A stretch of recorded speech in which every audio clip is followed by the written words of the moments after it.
उष्माघात म्हणजे काय समजून घेऊया.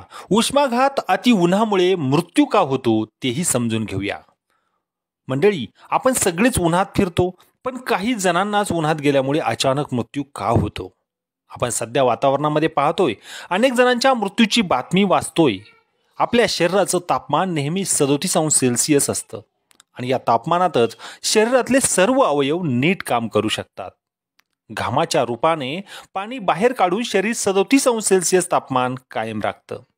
सतत घाम निघत असताना पाणी पीत राहणं अत्यंत गरजेचं आणि अत्यावश्यक आहे. पाणी शरीरात इतरही अधिक महत्वाची काम करतं. त्यामुळं शरीरातला पाण्याचा साठा कमी झाला तर शरीर घामाच्या रूपानं पाणी बाहेर टाकणं टाळतं. जेव्हा बाहेरचं तापमान 45 अंशाच्या पुढे जातं आणि शरीरातली कूलिंग व्यवस्था पाण्याच्या अभावाने ठप्प होते, तेव्हा शरीराचं तापमान 37 अंश सेल्सिअसच्या पुढे जाऊ लागतं. शरीराचं तापमान जेव्हा 42 अंश सेल्सिअस पर्यंत पोहोचतं, तेव्हा रक्त तापू लागतं आणि रक्तातलं प्रोटीन अक्षरशः शिजू लागतं. जसं उकळत्या पाण्यात अंडी उकडतं तसं. स्नायू कडक होऊ लागतात, त्यात श्वास घेण्यासाठी लागणारे स्नायूही निकामी होतात.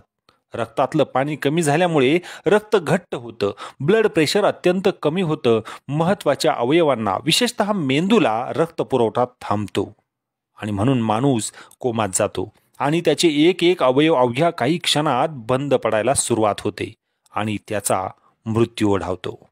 उन्हाळ्यात असे अनर्थ टाळण्यासाठी सतत थोडे थोडे पाणी पित राहावे व आपल्या शरीराचे तापमान 37 अंश सेल्सिअसच कसे राहील याकडे लक्ष द्यावे. उष्माघात आपण टाळला पाहिजे. उन्हाचा पारा चढत आहे आणि त्यामुळे उष्माघात टाळण्यासाठी खालील काही उपाययोजना करा. शेतातील कामे 6 ते 11 आणि दुपारी 4 ते 6:30 या कालावधीत करा. काम करत असताना मध्ये मध्ये थोडा वेळ थांबवून पाणी प्या. शक्यतो सुती व पांढऱ्या रंगाचे कपडे वापरा. डोक्यावर रुमाल, टोपी इत्यादींचा वापर करा. आहारामध्ये ताक, दही इत्यादीचा जास्तीत जास्त वापर करा. तिखट, तेलकट, मसालेदार पदार्थ, मद्यपान, मांसाहार टाळा. कोल्ड्रिंक ऐवजी लिंबू सरबत, नारळ पाणी याचा वापर करा. दुपारी 11 ते 4 पर्यंत काम असेल, प्रवास असेल हे टाळा.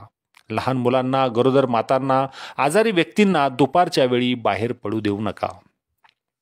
खेळाडूंना आणि बराच वेळ आउटडोर काम करणाऱ्यांना उष्माघात होऊ शकतो.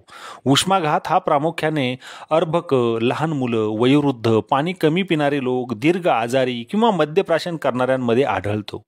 तसेच हृदयरोग, फुफ्फुसांचे आजार, मूत्रपिंडाचे आजार, लठ्ठपणा, उच्च रक्तदाब, मधुमेह, मानसिक व्याधीसारख्या आजारांनी त्रस्त व्यक्तींनाही सहज उष्माघात होऊ शकतो.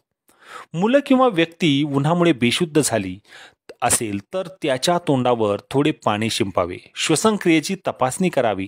नाकातून रक्तस्राव सुरू झाला असेल तर नाकाच्या मांसल भागावर 10 मिनिटे प्रत्यक्ष दाब दिल्यास रक्तस्राव थांबतो.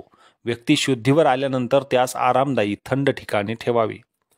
तसेच शरीरातली उष्णता जी वाढलेली असते ती सर्वप्रथम कमी करणे आणि रक्ताभिसरण प्रक्रिया सुरळीत करणे हाच उष्माघातातील प्रथमोपचार आहे. त्याला सावलीत वा थंड ठिकाणी हलवावे. शरीरावरील जास्तीचे कपडे काढून टाकावे. त्यामुळे शरीरातली उष्ण तापमान कमी होण्यास मदत होते. मंडळी, हा होता उष्माघाताने माणसाच्या आरोग्यावर होणारा परिणाम. म्हणून उष्माघात आपण टाळू शकतो. त्यासाठीचे काही उपाय मी सांगितलेत. नक्की याचा अवलंब करा आणि उष्माघातापासून, उष्णतेच्या त्रासापासून दूर राहा. धन्यवाद.